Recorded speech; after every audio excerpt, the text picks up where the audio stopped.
itinerary hit my email at 10:11 p.m., and I almost didn't open it. Same agency logo, same subject line. Travel confirmation, client strategy offsite. Same hotel as the last two trips, the one on 14th Street with the giant blue bear across the glass of the convention center like it's trying to see what people are doing inside. Paige always said Denver makes landmarks adorable. I was halfway through deleting it when I saw the words, "Additional occupant fee, 40 per night." The printer on my desk groaned like it had been woken up against its will as the page slid out. The ink bled a little on the top edge where my thumb pressed too hard. I told myself that conferences get messy with room changes. I told myself that consultants share rooms to save money. Then my phone buzzed with a WhatsApp notification at 3:07 a.m. from an unknown number. "Call me when you can," it said. "She's not answering." My name wasn't on the thread, but my wife's initials were. The profile picture was a clean white logo and a tiny face half in shadow. I stared at the green dot that said online and felt my throat go dry like I'd been walking uphill in thin air. The house was quiet except for the sound of the humidifier we run because Denver eats your skin when you're not looking. I opened the nightstand and pulled out the folded receipts I keep like little anchors. This one from the last trip said exactly what this one said, right down to the fee, but the same hotel, the same consultant on the agenda, the same soft words Paige used about cross-functional discovery. The first trip, I was proud. We're not poor. We're not rich. We live in a bungalow 2 streets off Federal with a shed I keep promising to fix. When Paige was promoted to account lead on a healthcare client, we bought champagne that tasted like apples and tiny knives. She posted a photo with her badge against her chest and the words, "Women who pitch," and I posted 3 clapping hands and a blue heart because that's the one our kid likes when he steals my phone. I watched her at our kitchen table late at night with 2 monitors and a yellow pad covered in arrows and thought, this is what partnership looks like. The second trip, she came home smelling like hotel soap and a different perfume than the one on the dresser. She's meticulous. She could sell scent to people who say they're allergic to air. She hugged me hard, forehead to sternum. "Missed you," she said against my shirt. I said, "Same," and meant it. And then later that night when she fell asleep with her phone clutched like a tiny animal, a message buzzed and the preview line read, "Can't stop thinking about the deck." I laughed at my own jump, because the deck is a presentation, not a porch. I've built porches. I've built budgets. I've built a life that depends on believable words. The third trip, I called the hotel after I printed the confirmation. The night auditor sounded like he drank too much coffee for a man whose job is to live in the dark. "Can I help you, sir?" he asked. "I'm calling to make sure the billing is correct," I said, using my office voice that slips into place like a wrench on a stubborn nut. "I see an additional occupant fee. My wife travels for work. Not sure why that's there." "I can't discuss a guest reservation," he said automatically, and then he did what people do when you sound like you know what you're doing.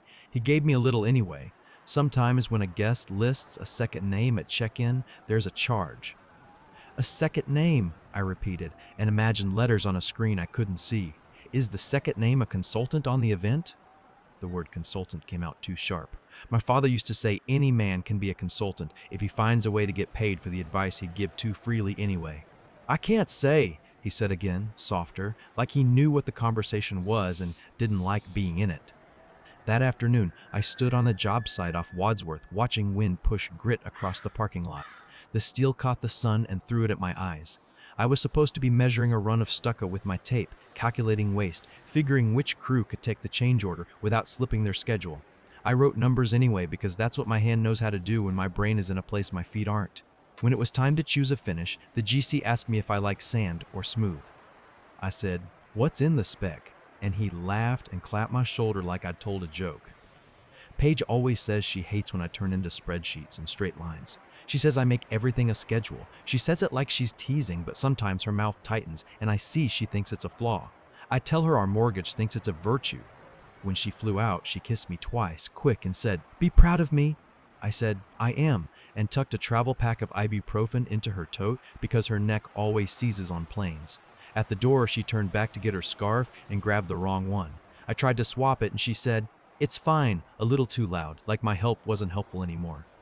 The first night, she texted me a photo of the lobby glass in chrome and a sculpture that looks like a whale tail if you squint.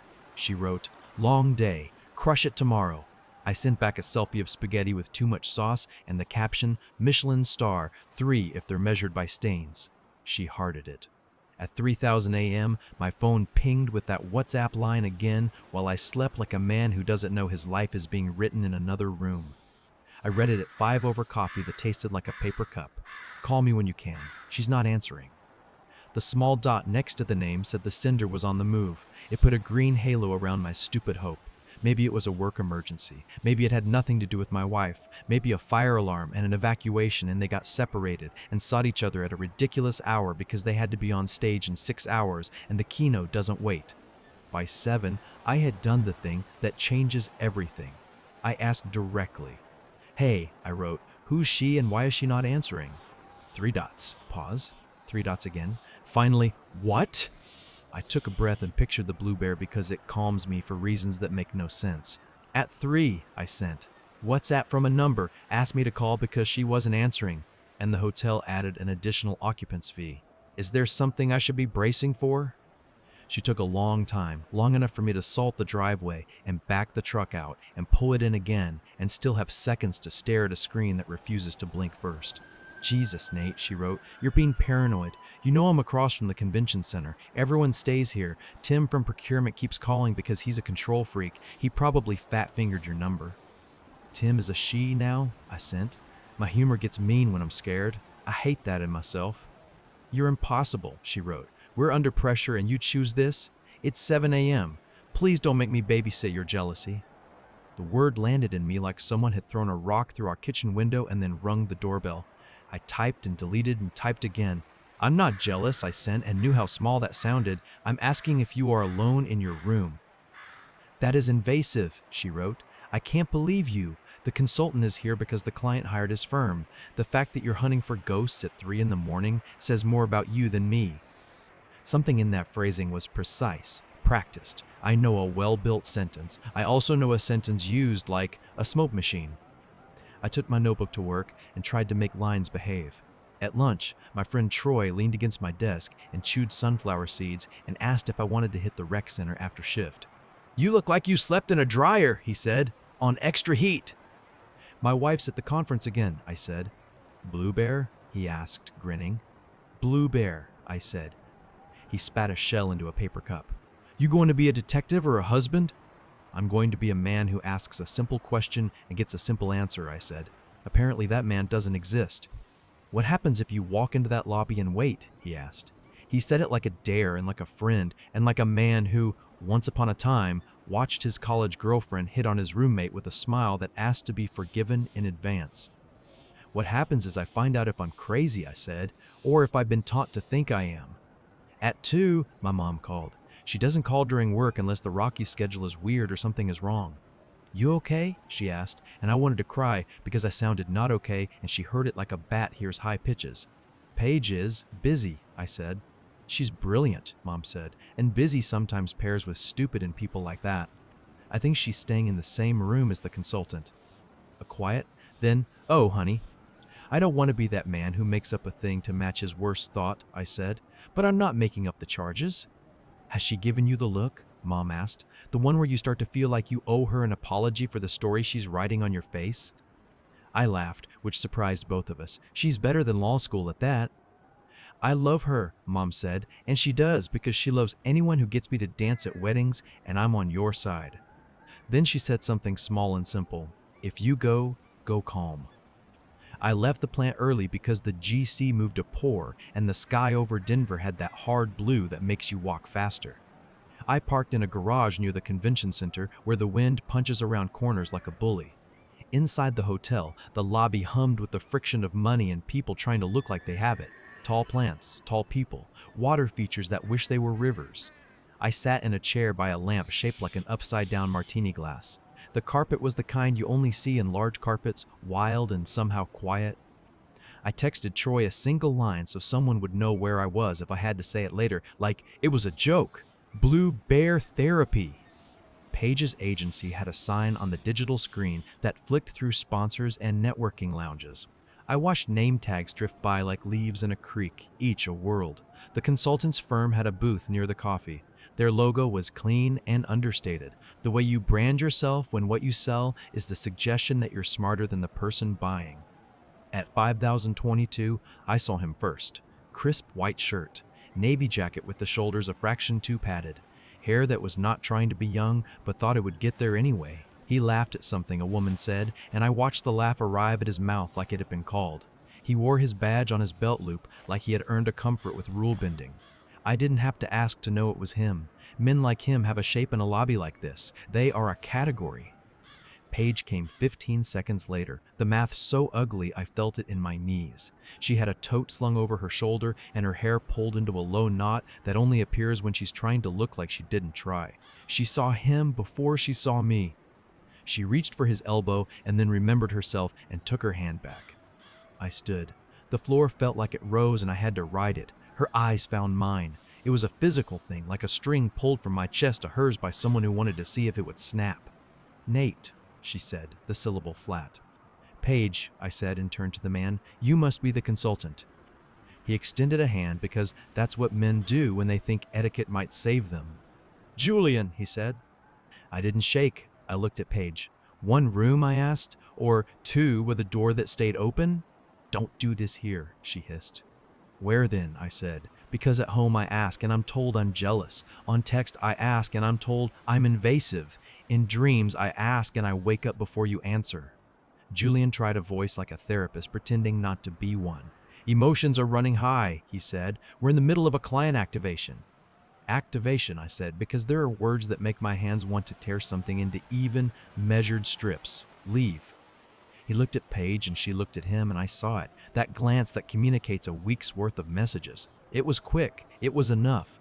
I stepped back because my body knew if I didn't, I'd step forward and then there'd be more to fix than a marriage. "Please," Paige said, and the please wasn't for me. "Are you sharing a room?" I asked, lower now, steady, like the first time I walked a frame with my father. He told me to put my foot on the nailer and trust the balance. She took too long. Then, "We're splitting costs," she said. "Rooms are tight." "Rooms are tight," I repeated. "Your account is looser. The bill says additional occupant. The WhatsApp at 3 says she's not answering. Who is she if not you?" "Work," she said. "It's work." "Which part?" I asked. "The part where you move numbers around on a screen until they tell a story?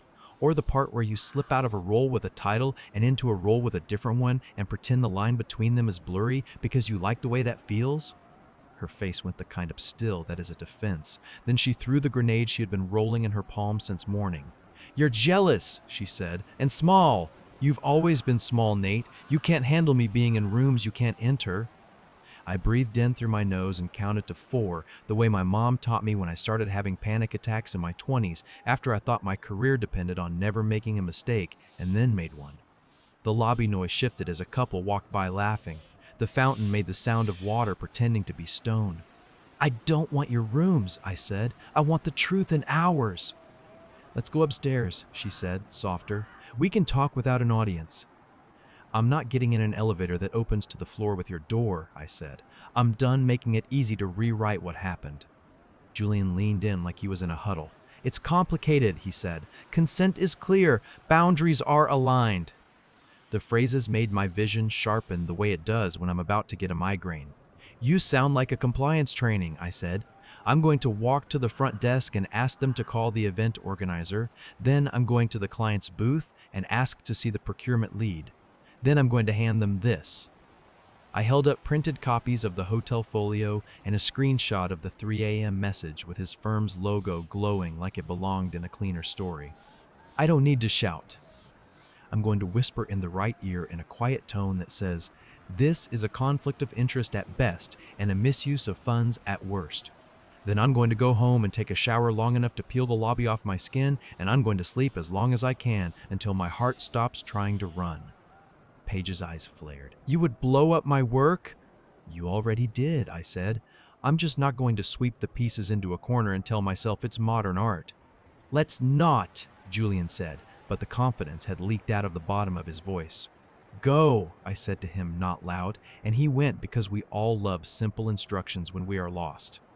Paige and I sat in 2 lobby chairs, angled away from each other like we were strangers waiting for separate rides. "I love you," she said, and the sentence bent under the weight of where it had to carry us. I believe that, I said, and I believe you loved being loved by someone who wanted nothing from you but the part you most want to be seen. I understand that too, but love kept in a closet starts to smell like a body. I never planned this, she said. You planned the hotel, I said, 3 times, with the same man. Planning is a choice, patterns are proof. She put her face in her hands, and for a second, there it was. The woman I built a life with, who cried at commercials for rescue dogs and the moon when it was too big. I hate that I hurt you, she said. You gaslit me, I said, putting the word on the table like a tool. You took my fear and used it to make me doubt my own eyes. I don't forgive that. Not today. She flinched. I'm sorry, she said, and the sorry was small and real and late. I stood and walked to the front desk. I asked for the event organizer. I asked for the procurement lead at the client. I didn't make a scene. I made a file. 2 days later, her agency called her into a meeting. She came home with the kind of silence you bring back from a doctor's office when bad news has no color yet. They took me off the account, she said, and set her badge on the counter like it was an organ she didn't need anymore. Someone raised concerns about perception and the potential for brand harm. I'm sorry, I said, and I was. Losing a thing you built is a specific pain, even if your hand loosened the bolts. I can hear you thinking, she said. I'm not thinking serves you right, I said. I'm thinking I wish you had chosen me before I had to choose me. For weeks after, I moved through my days like the air was thicker. I still went to work and measured and priced and called subs and argued over pennies that turn into dollars when you're not careful. I still went to the rec center and lifted until my arms shook because I felt a twitch in me that wanted to be translation of rage into something I could hold. I still called my sister on Thursdays and my mother on Sundays and heard in both their voices a kind of careful that hurt worse than bluntness. At night, I'd stand on our back step and look at the lights pulling up I-25 like ants and think, how many of them are going home to a version of my house? Paige slept in the guest room for a while because I asked, and she agreed. The first night I woke at 1013 and 247 and 4005, and every time my house was the same and different, and I kept listening for a notification with her name, and there were none because she was under my roof, and the feeling I had was not peace but not panic either. It was like standing at the trailhead of a hike you didn't plan for, no water, wrong shoes, and knowing you're going to walk it anyway. The consultant emailed me once. The subject line was, a word. The body said he was sorry for the optics and that personal dynamics occasionally overlay professional contexts. He asked me not to contact his firm. He said he was handling internal governance. I wrote back 2 sentences. I already contacted the client. Govern yourself. On a Thursday, the client terminated his contract. Paige told me without looking up from her tea. He lost the business, she said. So did we. Ethics clauses, I said, because my brain wraps grief in terms when it needs to make it manageable. They don't like looking stupid in a board meeting. Neither do you, she said, and we almost smiled because it was true. We saw a counselor once. She had a plant by the window that looked like it belonged in a different climate. She asked Paige when she first felt unseen, and Paige said when he started wearing his safety vest to bed. And the counselor said, that's not literal. And Paige said, it felt literal. And I wanted to laugh and cry because my vest lives on a hook near the door, and the image of me climbing under the covers in neon is both ridiculous and on the nose. The counselor asked me when I first felt that doubt wasn't an intruder but a roommate. I said, and she told me the obvious facts for my insecurity, and the counselor nodded the way people do when they recognize a story older than your face. I didn't go back, not because she wasn't good, because the house felt like a doctor's office after a diagnosis, too clean, too loud. We took space. Paige moved to a sublet near City Park with a balcony that gets morning light. We split furniture with a civility that made my mother suspicious and my sister proud. We sat with our calendars and found a way to honor the life we had and the one we were building apart. There aren't kids in this story, just the dog we said we'd get and never did, and the plans we rolled like a blueprint and never built. One night after she moved out, I drove to Red Rocks and sat on the steps, looking at a sky so big it could swallow every small thing. I counted rows until my calves burned, and then I stopped counting and breathed. A woman ran past in a sweatshirt that said SLOW steady, and I decided to believe it. A text came in from Troy that said, you good? And I wrote back, I'm getting there. A week later, I took my first Saturday alone and didn't try to bury it in tasks. I drank coffee without looking at my phone. I went to the hardware store for nothing in particular and wandered aisles and rubbed sandpaper between my fingers like it can tell the truth about the quality of wood by feel. I stood in Union Station and watched people move like they knew exactly where they were going, and I didn't feel envy, only curiosity. I went home and fixed the sticky drawer I'd been cursing for 2 years. I slept. I woke. I didn't reach for a story that made me the villain or the martyr. I let it be simple. We made choices, and those choices made rooms we couldn't both live in. People messaged me when they found out friends, coworkers, the guy from our climbing gym we were always promising to go back to. Men wrote lines I recognized. I knew something was off, but couldn't say it out loud. She made me feel crazy. I drank too much for a while, and then I didn't. Reading them, I thought of a sentence I'd seen once about how men in pain often go quiet because the world taught them to talk with their hands or not at all. I decided to talk with my mouth. Not in a way that made me noble, just in a way that made me honest. When someone asked how I was, I said, tired, not fine. Someone said, at least you found out, I said. I wish I hadn't had to make a vow to be believed. Months passed and the city shifted from one season to another like a person turning over in sleep. Paige and I met for coffee once because it felt wrong not to mark a line we had crossed with something other than the absence of words. She looked smaller and sharper, like someone cut away anything extra to carry what she had to carry. I got a different account, she said. Smaller. I'm going to stay in town more. I changed my schedule, I said. I stopped taking late calls that aren't emergencies. Turns out emergencies are rare, and men like to pretend they're common to feel important. She smiled a little. You look lighter, she said. I am, and I'm not, I said. I lost my peace, and I started a life where I don't apologize to a lie for seeing it. I'm sorry for what I did to your head, she said. That sounds stupid, but the gaslighting, it was real. I hear my own arguments, and I hate them. I hate me in them. I know, I said. I hated me in them too. We paid separately. We walked to the corner where the light always takes forever to change. She put her hands in her coat pockets and looked at the mountains like a person who's still surprised they're there. You think you'll love again? She asked, clumsy and brave. Yes, I said, because it felt good to speak a thing that might be true. Do you? I don't know, she said. I hope so. I'd like it to feel like sitting on our old porch where the wood creaks but the view is good. I'd like it to feel like a steel beam you don't have to test twice, I said, and we both laughed because that was the most me thing I could have said. When I got home, I stood at the threshold for a second, the way I sometimes do when I've been on a site with a weird energy. The house was the same dusty windowsill, the plant I forgot to water, the dent in the couch where we leaned. It was different. I could feel my shoulders drop one notch. I wrote a list on a scrap paper and then threw it away because the list wasn't a task. It was a prayer. Be kind to yourself. Don't drink. Call your mother. Lift heavy things. Forgive slowly. Don't forget. Thoughty. Sometimes, late, I still open the photos from that night in the lobby in my head. Not because I want to hurt myself, because memory insists. I see the bright view of the glass, the blue bear, the beige carpet that does too much, the way he tried to be a consultant to my heart with the word de-escalate, the way she reached and then didn't. I see me walking to the front desk like a person headed to buy toothpaste, calm, not dramatic. It saved me, not because I'm a hero, because I didn't let someone else's narrative turn me into proof of their worst claims about me. If your spouse kept booking the same hotel with the same coworker and your gut and the receipts lined up, would you confront them on the spot or collect every whisper and receipt until the story was undeniable? Where is the line between being jealous and refusing to be gaslit into doubting what your eyes and bones already know? If this hit home, tell me your take in the comments and subscribe for the next one.